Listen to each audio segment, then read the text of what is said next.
যাচ্ছি। মাম্মাম কোথায় এসেছিস?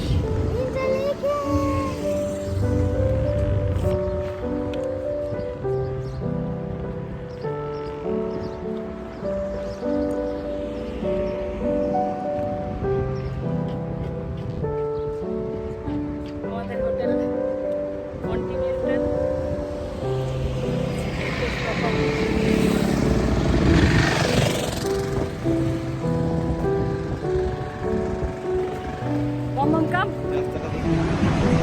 এখন আমরা আমাদের হোটেলের পাশের রাস্তাটা দিয়ে ক্যানেল লেকের জল যেখান দিয়ে যাচ্ছে তার পাশ দিয়ে আমরা হাঁটছি।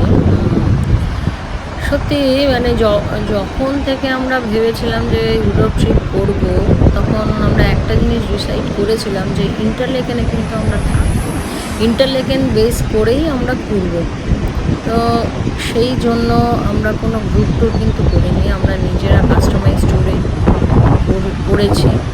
এবং আজ ইন্টারলেকেনে এসে আমি বুঝতে পারছি যে আমাদের এই ডিসিশনটা কতটা সঠিক ছিল। মানে ইন্টারলেকেনে না থাকলে সুইজারল্যান্ডের যে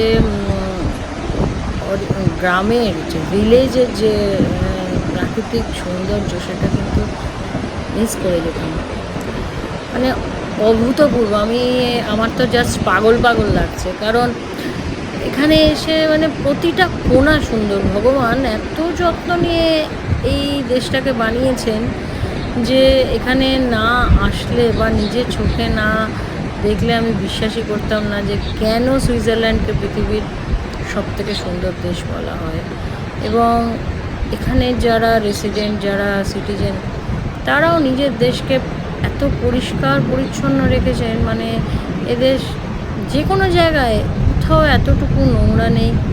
এবং প্রকৃতি যেরকম এদেরকে ঢেলে দিয়েছে, এরাও সেটাকে মেনটেন করেছে, যার জন্য এত সুন্দর। আজকে আমরা হাঁটছি, এখন একটু পরে আমরা জিস্টারের দিকে যাব, ঠিক আছে? তারপরে আবার জিস্টারের ভিডিও আমরা দেবো। অপূর্ব, সত্যিই অপূর্ব।